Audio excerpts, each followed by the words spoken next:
Every day of our lives, we're on the verge of making those slight changes that would make all the difference. Mignon McLaughlin. My friends, 10 to 15 minutes a day, if you would just dedicate that time, you would find over time that you can master these charts. What would that mean to you and your financial security going forward with your family? The world could be your oyster. Practice. All it takes is time and effort. Let's jump into these charts. We see things are up again today in stocks, down a little bit in both Bitcoin. Well, Bitcoin's down a lot, down a little bit in bonds, and up some in gold. Let's jump into the S&P 500 first as we end the week. We see these last 2 days jamming up above. In the morning, we saw that crossover. And when I say crossover, I'm saying from red to green, going up. We had a green candle slam up through the 200 EMA on this half-day chart in the afternoon, further up, and then up on Friday morning and afternoon. Yes, the markets were open on Veterans Day, as we said yesterday. Look at this 2-day chart. You can see that hammer up, going all the way up and penetrating the 200 EMA. And of course, we've been in the green there on the STC on the 2-day, and the weekly ended the week crossing over, going up. And of course, a few weeks ago, we bounced off the 200 EMA. All things being equal, the market tends to move in the direction of the largest chart, which it did. And again, people wonder why we focus so much on those weekly vertical crossovers for our Patreon members every week, because that weekly chart is the king. We saw where things bounced off and started moving up. And now we have it going from red to green on the STC. You see at the bottom of the screen, going in the right direction. Let's see how far this goes. It looks like the markets, like the gridlock from the election, at least it's going to lock things up and make government not do any stupid things, just not do much, which again, if you just free up the free market, things tend to try to move in the right direction. Let's look at QQQ, the NASDAQ 100, heading up toward, hasn't crossed yet.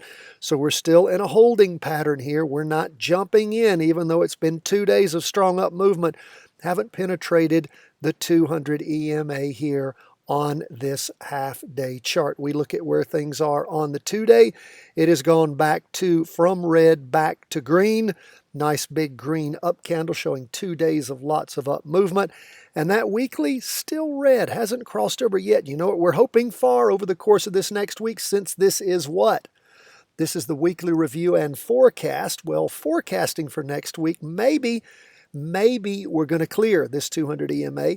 Maybe it'll pull back some, go back into the red, and give us another trigger event so that we can jump in on a green STC heading up.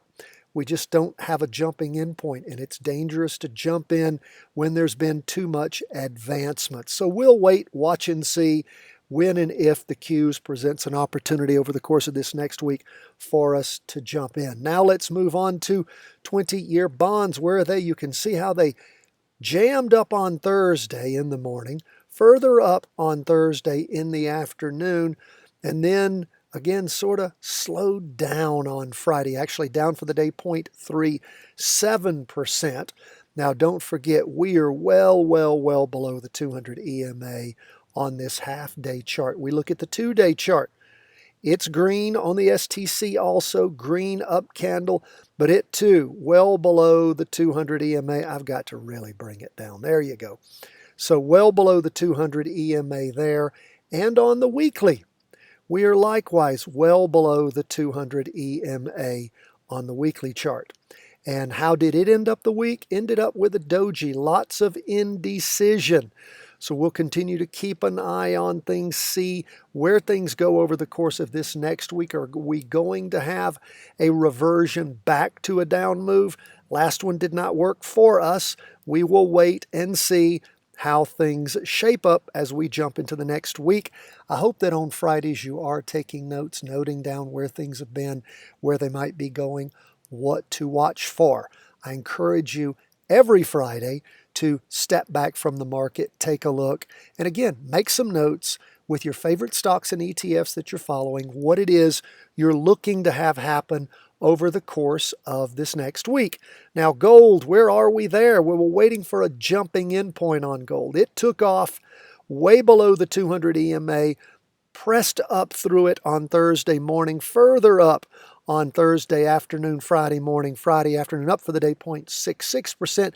Hoping that's going to slow down, pull back a little bit, go back to red, drop down to the bottom, and then spring up again and allow us an opportunity, since we're above the 200 EMA now, to jump in. Where are we on the 2-day? It's green. Look at that hammer up, moving up toward that 200 EMA on gold. I can't wait to jump into gold. And we've also cleared on the weekly.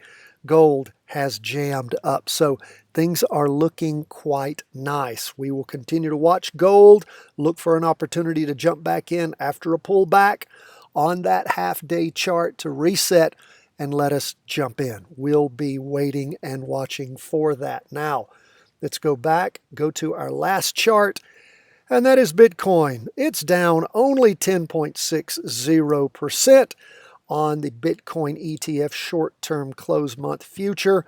And again, it's been a nasty, nasty week for Bitcoin. We saw things jam up a little bit on Thursday and then drop back down to this new bottom around the 1530 mark or so. From 1820, where we were hoping to make a floor. Well, that is gone, my friends. We are red on the STC on the half day. Here is the 2-day. We're red on that also. Two big red down candles. And that weekly, whoo, look at the depths it plumbed all the way down to 1526. Big red down candle. Still green on the STC, but we're not putting a lot there just because of all the wackiness that we've seen in Bitcoin. So apparently, the bleeding, it ain't over yet. We were so hoping we were making a bottom around that 1820 mark. Well, my friends, that ain't the case. We'll see when this bleeding will stop. We'll be patient. We'll be standing by. We'll be waiting. We'll be watching.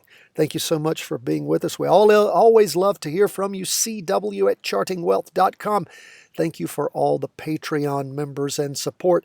And thank you, my friends, for being with us each and every day. Make sure to like this video and share it with your friends. God bless from the whole team at Charting Wealth World Headquarters.